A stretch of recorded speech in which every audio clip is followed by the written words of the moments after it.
Rewind the dynamite from the post-wrestling site. AEW, lighting up the fuse. Sit back and enjoy the bubbly as we hear from John and Wai Ting. Where we're going, we don't need roads. And if the buck stops here, this thing might blow. Everything you hear are opinions of the show. And if you don't like it, go to the forums and let them know. And hello, everybody. Welcome to Rewind to Dynamite here in the new era. We've got our logos on the mat. We've got a drone that we've invested in. We're all set, Way. See all the celebrities that are sitting out around here in my room, your basement, John? Yeah, Fred Penner's over there. We've got... I think we actually have Wolf Radel here, and we can actually key him this time. Maybe if we have time. Okay. Well, welcome one, welcome all here on the Post Wrestling Cafe for those that are watching live, and an extended hello to those listening after the fact on the free portion. We welcome all of you to Rewind to Dynamite. So to reiterate to everybody, we are undergoing changes here at Post Wrestling going into effect tonight, and this will be our new format where we will be live for our Post Wrestling Cafe members. You can sign up at any level, and you will always have access immediately after Raw, after Dynamite, and following SmackDown, as we will continue Friday, Monday, forever. And, of course, we will still be making the show-specific reviews available to everybody late in the evening, early the next morning. But for those of you here on the cafe, you're getting the shows unchanged from previous iterations, which will contain the news of the day, feedback and questions, and of course the review of said show. Yeah.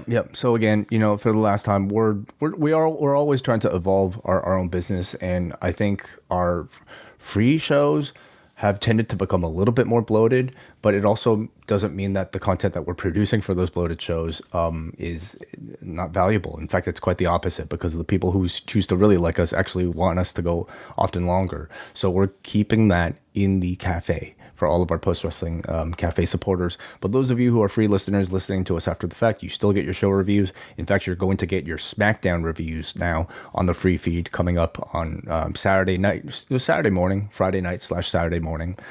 So we continue to thank you. But those of you who are patrons, we really thank you by giving you extended editions of these shows where we will discuss news later on. So what are the topics we're talking about later, John?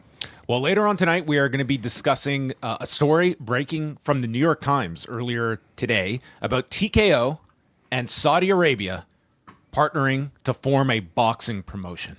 What is this going to look like for TKO getting into the world of boxing? We're also going to talk about The Rock's promo and appearance at NXT on Tuesday night. Several big title changes on that show on Tuesday night. We're going to go over a bunch of New Japan announcements, and we're going to be talking about ratings, including a big number pulled clearly by Eddie Thorpe on Tuesday night on the CW. So we will talk about all of that and more coming up later on. Also want to make mention that over the next couple of days, we're going to be dropping some bombs on the Post Wrestling Cafe beginning Thursday, as we have got Rewind Away number 173. We're going back to 1989. And what are we chatting about on Thursday, Way? We are going to be talking about the Flair Steamboat trilogy. Technically, a few more matches than that. We will be talking about not just the three famous matches that they had, but also a house show match that maybe doesn't get discussed as much that was captured on video. So this was a choice from Jake from the Windy City. And if you go to our feedback section at our forum.postwrestling.com, you can find links to all these matches to watch for free. And as well, on the cafe on Friday, breaking news. If you are a new member to the Post Wrestling Cafe, or if you want to jump on board, Friday, I will be dropping the 13th annual MMA prediction show. What? I predict that Ariel Helwani will make his return to Post Wrestling this coming Friday. That will be up for members of the Post Wrestling Cafe this coming Friday. So look out for that. And of course, all your favorites, including Collision Course on Saturday and Sunday night on the Cafe. Bruce Lord and Karen Peterson, after a whirlwind of Japanese coverage, will go stateside for Battle in the Valley from San Jose, California, with a review coming your way Sunday evening. So a packed couple of days for Post Wrestling Cafe members. But we are jumping into things immediately, and we are going to a venue that I have always wanted to attend, the F&M Bank Arena in Clarksville, Tennessee, and 2,485 patrons got their opportunity to go to said arena on Wednesday night for the return of Kenny Omega, and this featured our commentary duo, well, our threesome of Excalibur, Matt Menard, and Ian Riccaboni. No Tony Schiavone. Tony Schiavone on assignment tonight. On assignment, yeah. Shall we start speculating about another missing announcer from a show? Listen, I have no idea. This could have been just a pre-planned event. There could have been a conflict. It is certainly going to arise suspicion. I mean, maybe the man had a plumbing issue. Maybe his shower broke. That could be the assignment. Fix your shower, so you might be able to offer your shower for other announcers. So it was interesting to hear because Excalibur and Riccaboni, like you have two, very seasoned play-by-play announcers, and I didn't think they got in each other's way too much. I thought that the two of them, sometimes that can be very rocky with two of them, but I thought the commentary was just fine tonight. I always enjoy Ian. I think he's fantastic. So he was heavily involved in this show, from MJF to even felt comfortable enough to his Willow freestyle as well for Max, for the Max simulcast. That's to be expected at this point for every Willow match.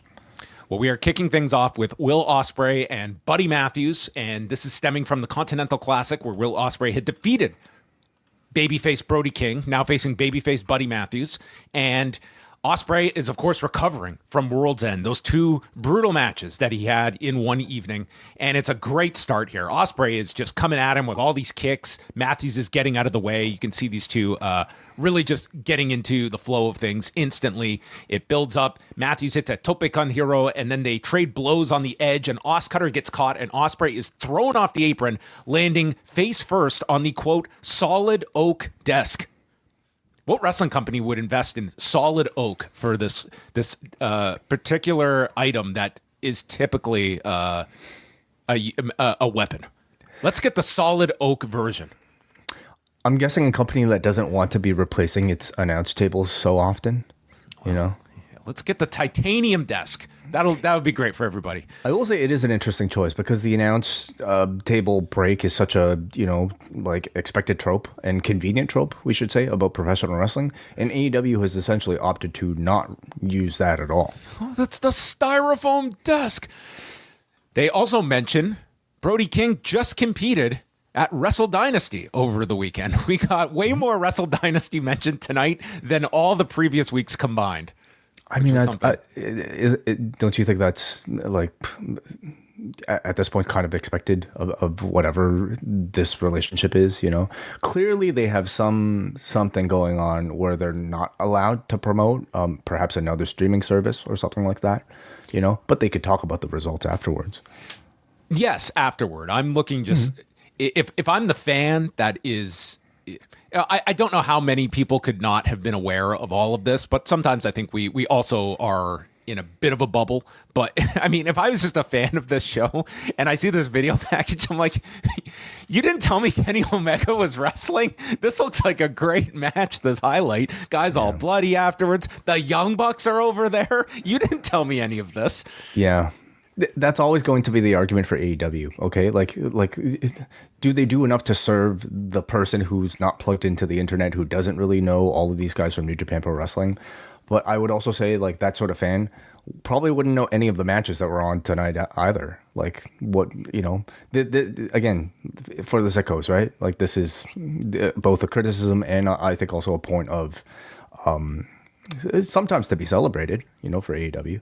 I think at the very least, the next dynasty, whatever you want to call it, I think it would behoove both sides to maybe let's sit down, let's figure out a more, like even Kadani was stating like this took place maybe at the wrong time. Mm-hmm. If you have these restrictions of what you can promote, it really doesn't matter what time you do this during the year. Yeah. But this was hardly like, I'm sure, as envisioned of what this was going to be when it was first announced. Anyway, as we get back to things, a really great match that's building between these two.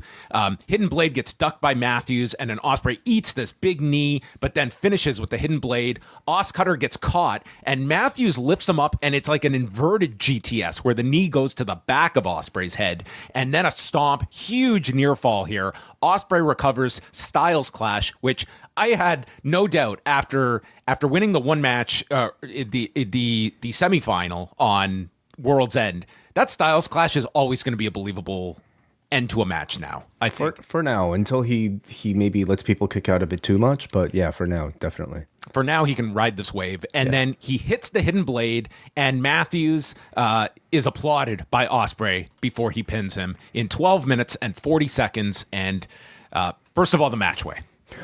Well, first of all, I got to say, I thought this match to start off Dynamite was such a great antidote to the, I think, over-corporatized version of pro wrestling that we got on Monday and even a little bit on Tuesday, John. Like, where specifically on Monday, I definitely felt like quality of action took a backseat to both star power and advertising and just messaging. You know, tonight, I thought this was just straight up like great action, you know, with names that I don't think Ari Emanuel would have ever heard of.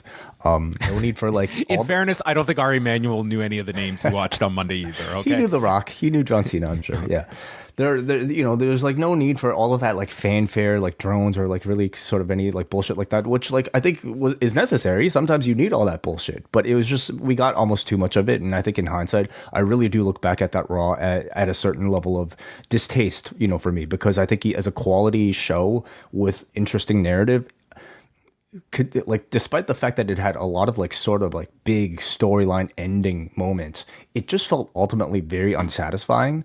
So it was nice to at least get like what felt like a very normal edition of a pro wrestling show for a professional wrestling fan tonight. It's starting with a match like this, which is about the best way you can deliver for a wrestling fan. So I thought it was an excellent match. What about you, John? It was a tremendous match to start things off. Just to touch on your point, like there was a lot of that criticism I saw from Monday.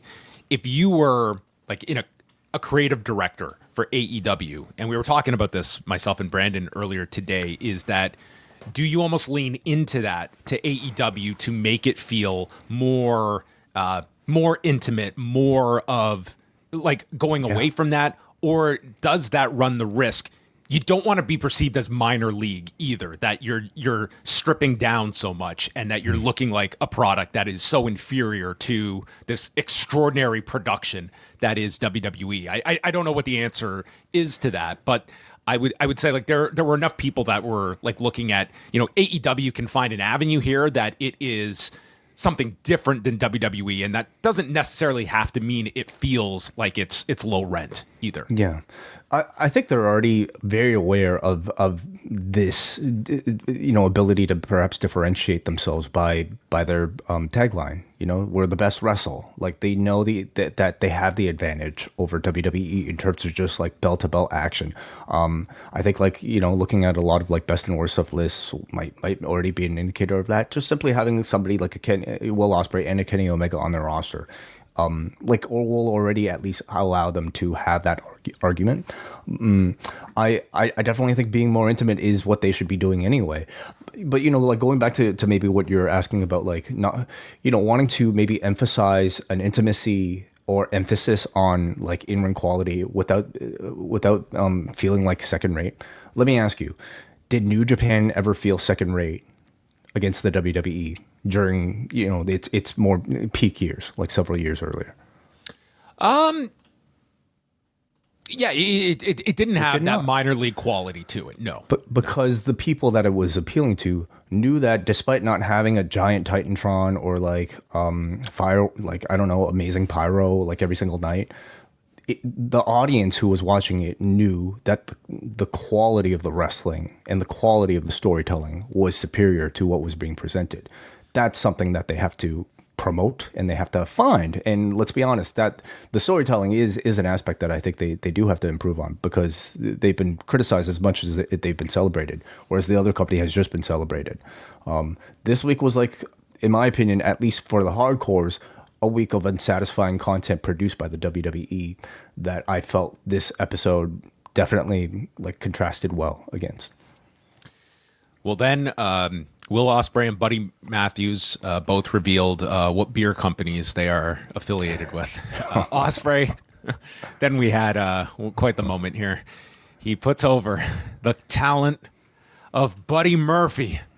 Matthews. It's like, oh, poor Ospreay. Well, poor Buddy, man. I was like, God, is Buddy Murphy that ingrained in people? Is that one really like Murphy and Matthews are maybe too similar, and I mean that's obviously the intent, right? Yeah, I mean you don't have this problem with Alex Zane and Ari Sterling. Is that that was a terrible 205 Live name that he had. There were some awful 205 Live names. Trey Baxter. Anyway, he has admired Buddy Matthews from afar, regardless of surname, and says that I've wrestled you, I've wrestled Brody King. The two of you don't need a leader. And I see gold in your future, perhaps even singles gold, and offers to be in Buddy's corner if he ever needs it. And the two shake hands, and Will was all about making friends on tonight's show and having potential allies. He's building a stable by the end of tonight. Could be his New Year's resolution, to like invest in relationships and to just like be nicer. Maybe after he called on the crowd to rally me through this. I need you. The fans came up short, so he's got to find better allies than these fans. I bet you he was bled to death. I bet you he was inspired by Dwayne Johnson. Just coming back, dropping the final boss thing, and just deciding to hug everybody. Well, you know what? Sometimes you just got to drop those grudges over time. You live and learn. Wrestle Dynasty video. Hold on a second. So this House of Black thing, obviously teasing a House of Black split of some sort. I believe Fightful had a report about Malachi Black, which I'm very afraid of discussing, because anytime I feel like we talk about Malachi Black's he'll have an Instagram video up tomorrow addressing Wai Ting. He's going to go live and he will talk about how we're all overreacting. But according to Fightful, Black may be finishing up with AEW. So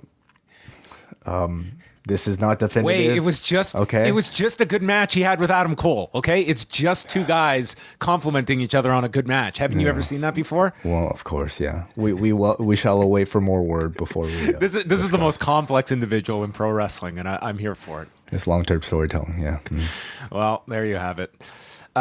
There was a recap of Wrestle Dynasty where we got to see Kenny, we got to see the Young Bucks, and definitely a tease of the Young Bucks coming to Dynamite soon with the tag titles. So it seems like it's a pretty soon, and a bit of a cryptic line later that we would also get that I think could be tied to the Bucks. Private Party come out with a group of women, and they made history on Saturday. Like they did. Please tell me. They defended their tag titles on the very first Collision simulcast. I'm like, this wasn't even your first simulcast of the week.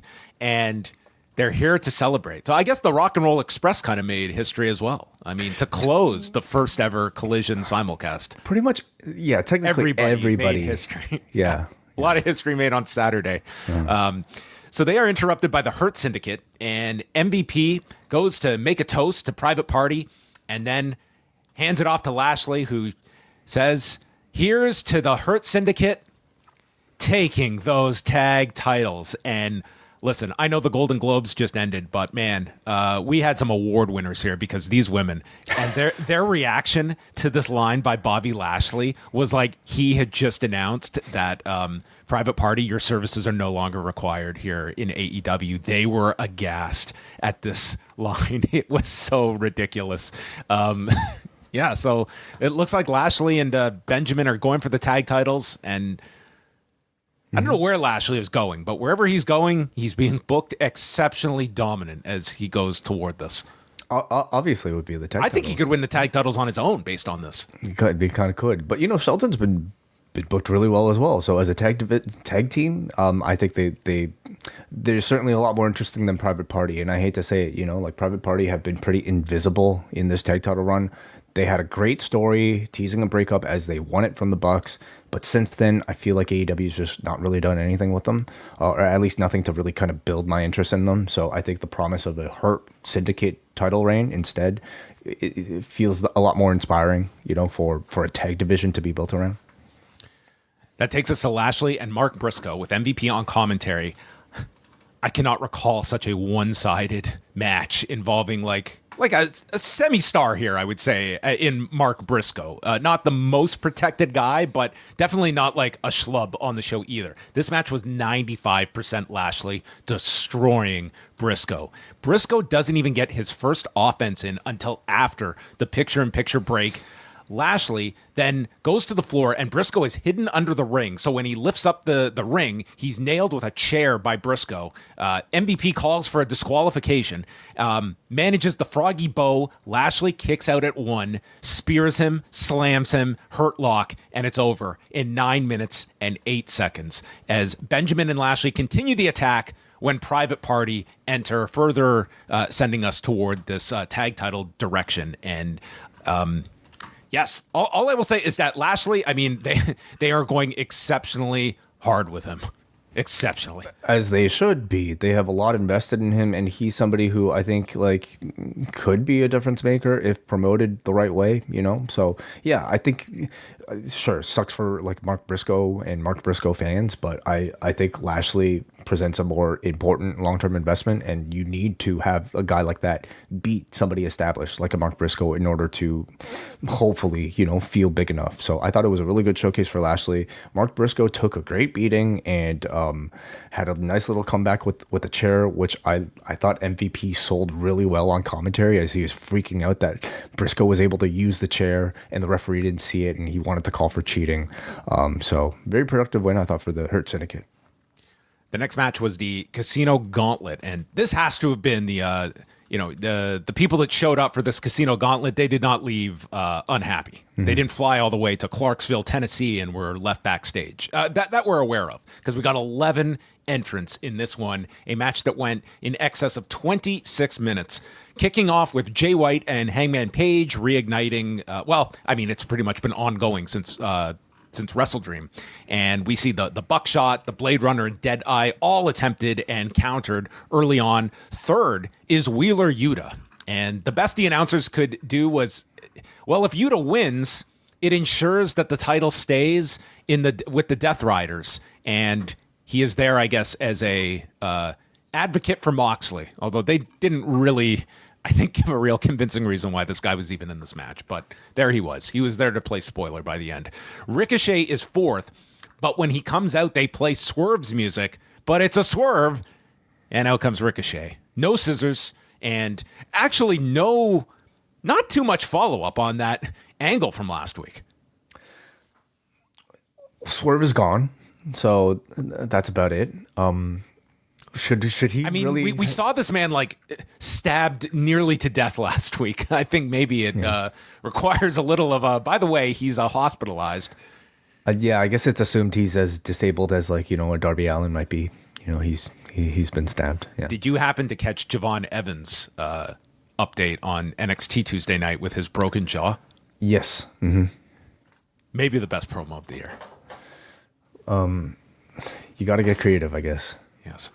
So this, of course, was the tease of Swerve and Hangman, but then Ricochet is out as Excalibur, who witnessed this attempted murder just feet from him last week, notes that Ricochet last week proved that scissor beats paper. Yes. Ricochet and Yuta are working together. Page is sent into the ring post. Fifth is Adam Cole, managed a Panama Sunrise onto Ricochet for a 2 count. Sixth is our TNT champion, Daniel Garcia, who stacked up Cole, Page, and White for punches in the corner.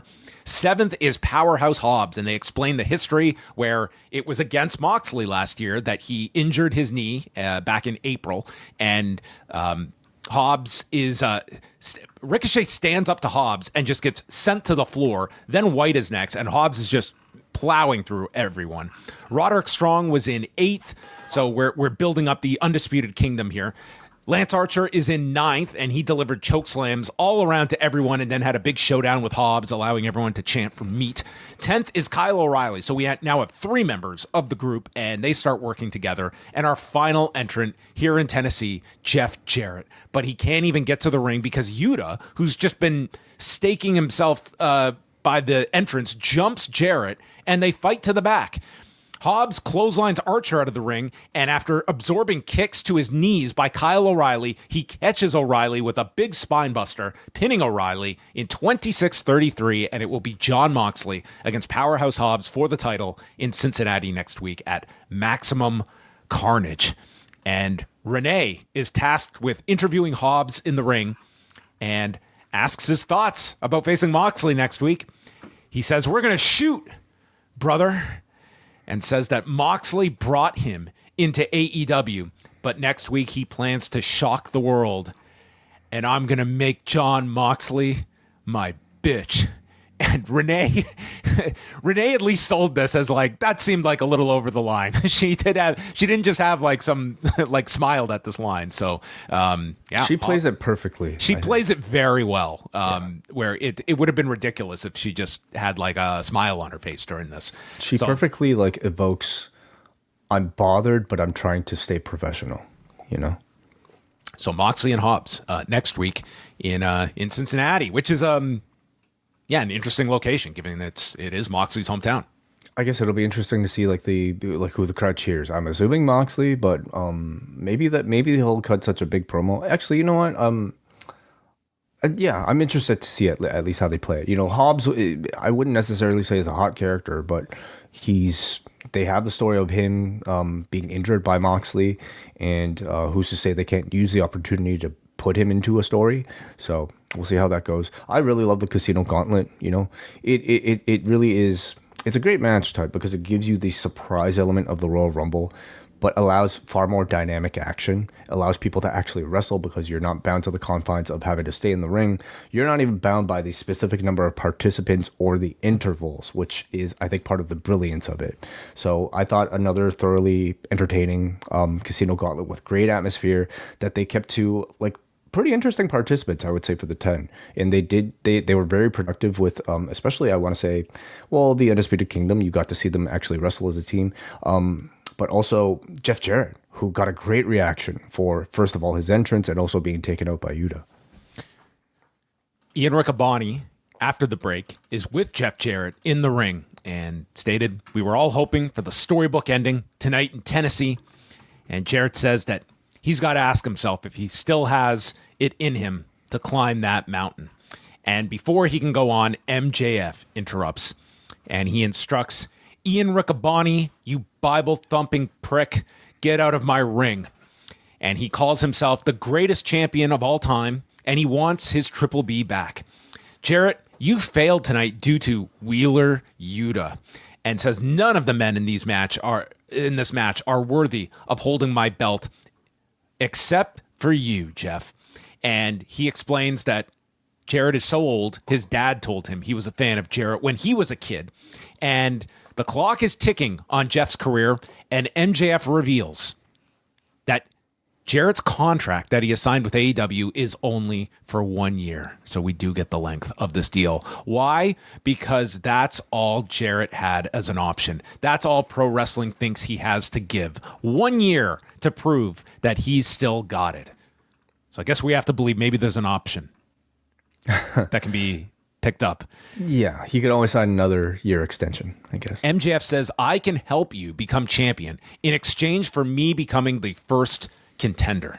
And Jarrett thinks about it and says, "You know what, Max?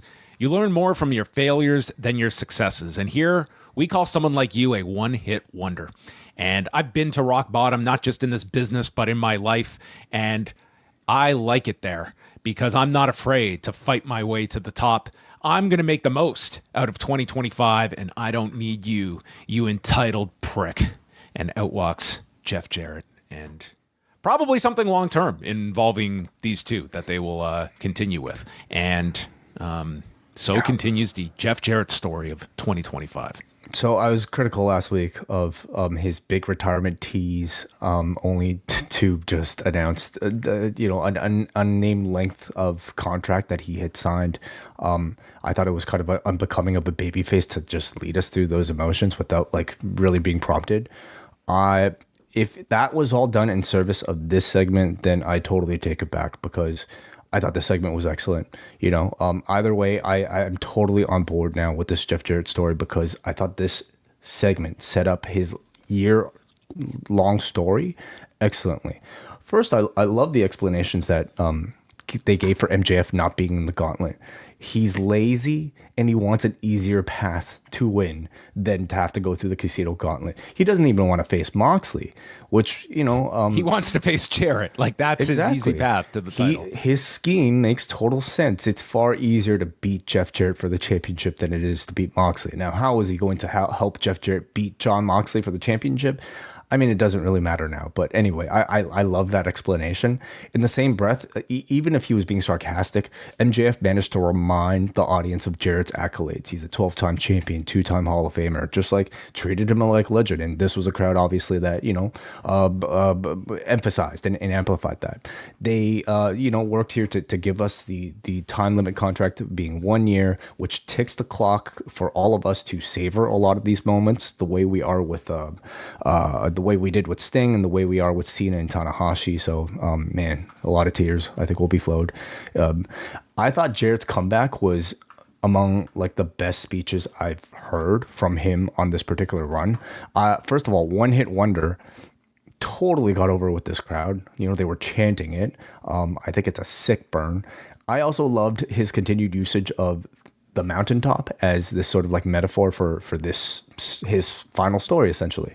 Obviously it fits with the nickname, but it's also perfect for the story. Him admitting that he's comfortable at the bottom and that he's comfortable there because it offers him a place to climb back up is actually like inspirational, I think, especially if you know his real life story and what he's actually gone through in his real life, just not like, just to mention like what I'm aware of is like Owen, his wife, passing away from cancer, his own battles with alcoholism. Yeah. Exactly. It's like knowing all of that. I thought he like gave a great mission statement, not just for his year, but like kind of encompassed his almost like life struggles like really well in this segment. Yeah, I have an overall like feeling of AEW that I really have no issue at all with the story with Jeff Jarrett, and I think that there's like I think like it's fine to have like this thread, one that you can needle throughout the year, but I do feel like there is a perception on AEW that you are focusing on a lot of older acts, and it's not so much an issue with one over the other. It's more so just the totality of them when you are using an Adam Copeland in a main position, and you are featuring Chris Jericho, and you are featuring, and you're bringing in a Bobby Lashley, and he's getting the big run, and Jeff Jarrett. And again, like I think you can defend any one of these. It's just there is that perception issue at the same time, and you are also trying to create all of these newer stars. They're trying to do a lot of different things, and I do find it noticeable on AEW as they are. It's just they have a lot of people under contract, and there's only so much time to go around as well. I think they need to, continue to strike a balance, which I think they do manage to. But, I also think like it worked for Sting, having Jarrett attached to somebody that can join him for the ride to be built up, that's younger, I think would maybe help some of those criticisms. The way Darby Allin benefited from a Sting retirement. I'm hoping Jarrett can help somebody else too. But like if there's a story to be told if the guy is actually retiring, I mean, I love those stories if told well. Out comes Cope to address Mox for taking out Bryan Danielson, for taking out Darby Allin, who we haven't seen now in 2 weeks, which is a lifetime for Darby Allin, and you committed, though, the ultimate sin. You tried to take out FTR. And no one has fought through what I've had to stand in this ring. I will die on that hill to defend that. And before we get into his examples, weigh his new t-shirt. Rated R Legend, LEDGEND. All right. Legend. I mean, sure. Why not? Go with it. Yeah. Okay. Yeah. I mean, it's not like it's his nickname. It's one of like probably 15 shirts he's got on sale.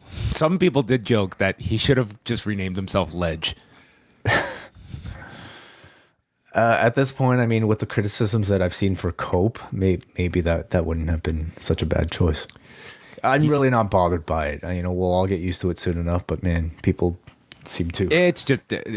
I don't care that much about name changes. Everyone gets used to them. We have a lot of goofy names that we just take as just second nature.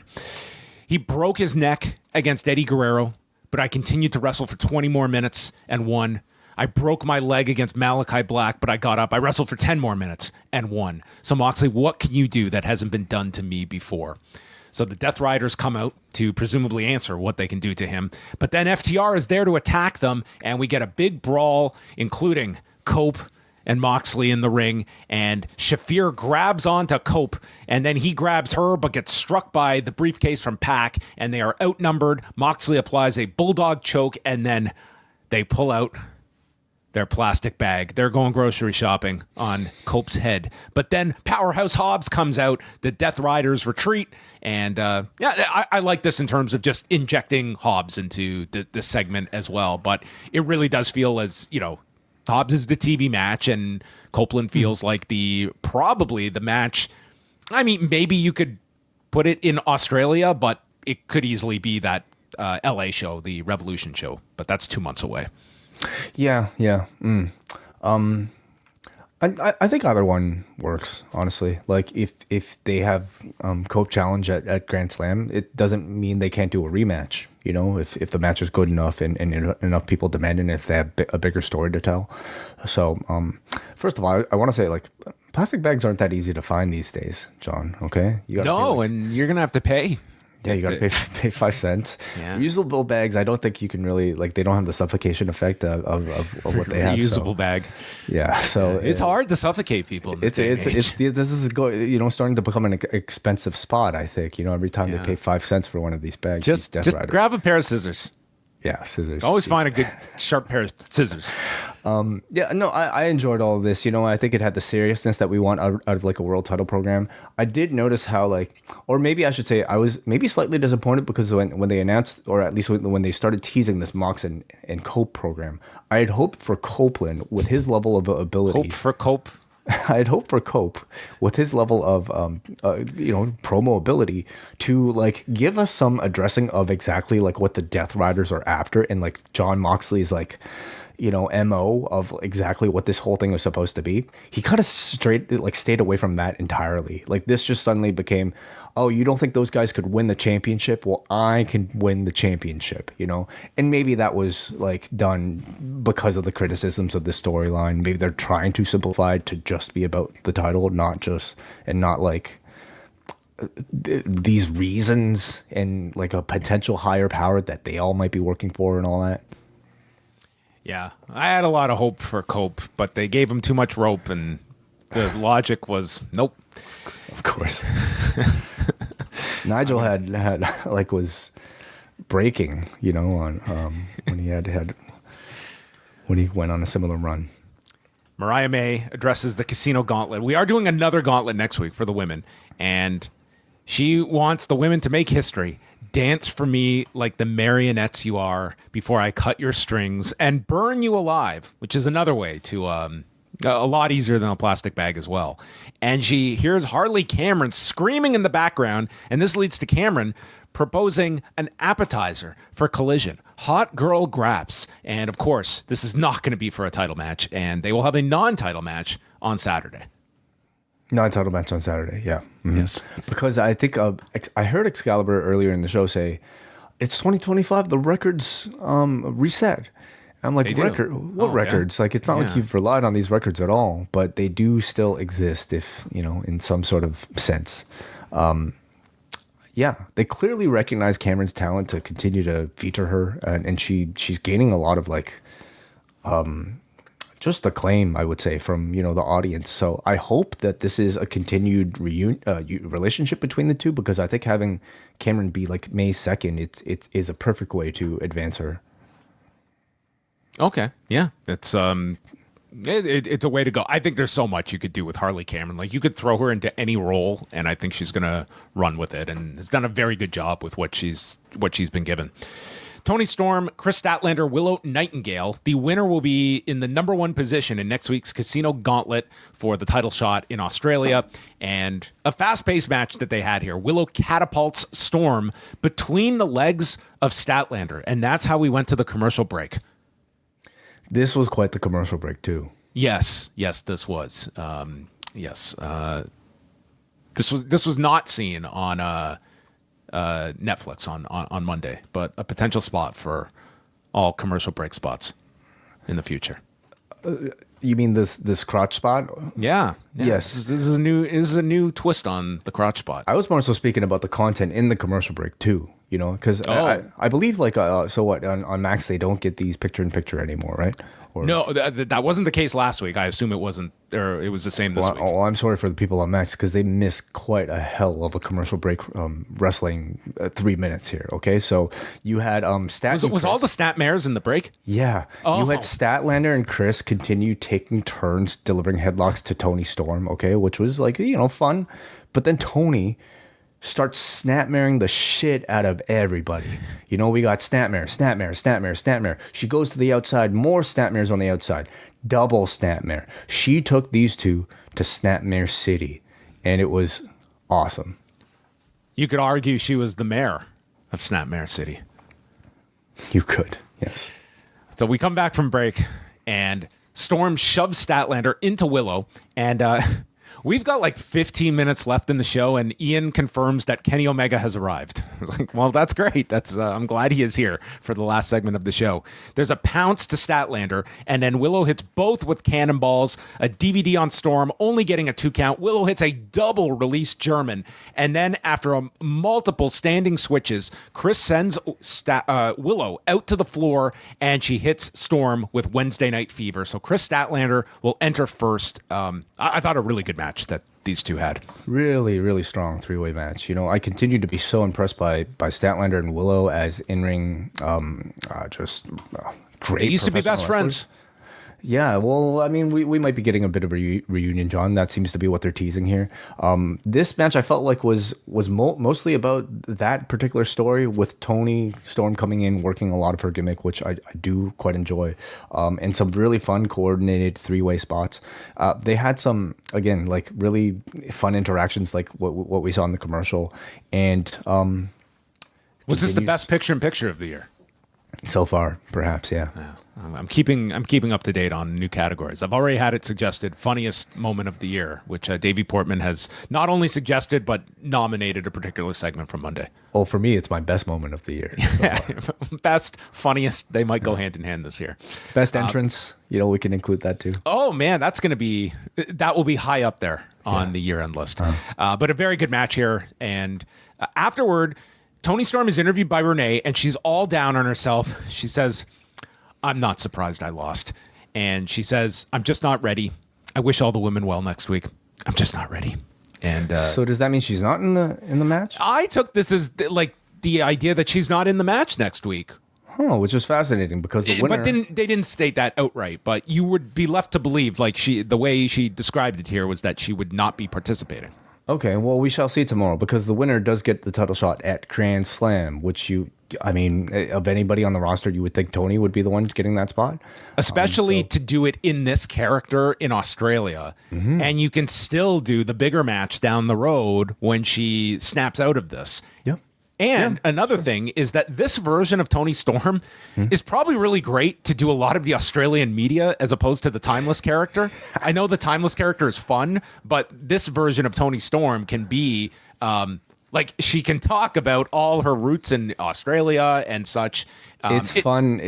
I just wonder, like, will she have to do any explaining? Anyway, I would love to see that. I think with this character, it's like you're not so much playing like the amnesia part, but it's like you can be a bit more natural in this character for that. So what if one of the interviewers is like, "Hey, last time we interviewed you, you were you seem to be." Well, then she no sells that. So I have no recollection. This is our first interview. This is the first time I met you. Yes. Yeah, sure. And then the final segment, out comes Kenny Omega to the new theme that he introduced at Dynasty. And Ian goes over, the diverticulitis being out for all of this time when we last saw him. Then the big return confronting Okada. And now here he is. And not one mention of, there was a little attack in between there as well back in March, but that was omitted. And then remind me exactly what the timeline is with he had diverticulitis. He was out last. The callus attack? No, I'm talking about the Young Bucks and Okada attacking him back in March when he showed up. Okay, got it. So that was the last on-screen appearance of Kenny. Yes, until World's End. Okay, because watching this segment, you would have totally. Well, we'll get into this. So, first of all, he has this gigantic gash above his forehead from Dynasty. This thing, he just sliced himself. So he's got that on his head. And then he mentions that he lost 2 feet of his intestines. And had he not checked himself into the hospital when he did, he could have been dead. And had successful surgery, and then was asking, when can I get back into the ring? And he was told, Kenny, you'd be lucky to have a normal way of life, much less wrestle the way you used to. And then his response was, Doctor, you have my life in your hands. You can call me by my real name. He said, Tyson, I pushed too hard and was hospitalized 4 more times at 4 weeks per time. I was like, what? You spent 4 months quietly in a hospital throughout the last year? Those are long hospital stays. Pretty much, if we're to believe, yeah. Man, this was the greatest endorsement for Canadian healthcare I can imagine. Do we know he spent it in Canada? No, I don't. It actually probably wasn't. But did you hear the story that apparently Sean Waltman also battled diverticulitis really badly last year? He was interviewed by Denise Salcedo at Raw and said, it was really bad. He was hospitalized and was actually in communication with Kenny Omega, who was helping him get through it. Okay, something tells me we all really need to be careful to not get diverticulitis here. So what do I need to do? Eat more salads? And man, this sounds like the scariest thing you could get. Yeah, and I mean, granted, we're going to be slanted towards pro wrestling, but I don't hear about diverticulitis too much among athletes and stuff. I'm sure it's not that uncommon, but man, there seems to be a lot of people in wrestling that have had diverticulitis. Yeah. So again, we're not doctors. We should actually. Yes, we are. Yeah. We know exactly what we're talking about here. Well, what do you think is the reason for that? I have no idea. Dr. Pollock? We should ask Braden. We'll ask Braden. I was going to say Alex Patel, but Braden, Braden too. He would know. Diverticulitis. He called that. Diverticulitis. Lysis. So he pushed too hard, and he considered stopping altogether. That might be the safest option. But then, what purpose would I have in life without you people? And he said, I tested this theory a few days ago, and I found that purpose. And if I'm not in this ring every single week giving everything I have, then I'm not living. And I might not be the same guy that I used to be. I might not be able to do the same things I used to, but this new version is not as concerned about power, money, or revenge.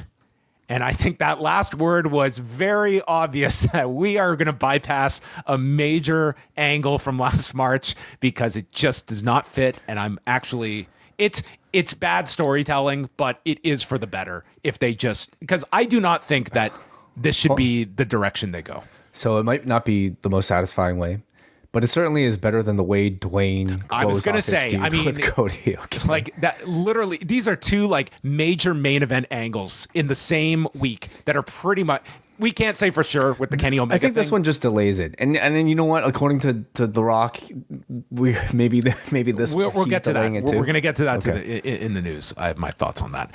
So then he is cut off, and Don Callis comes out, and Omega, who is not out for revenge, is going to make an exception because he just goes to kill this man and chase him down when Archer and Brian Cage come out, and he is attacked by both of them along with Kyle Fletcher. And then they hold him, and Brian Cage hits him with, as Excalibur describes it, the toxic body shot.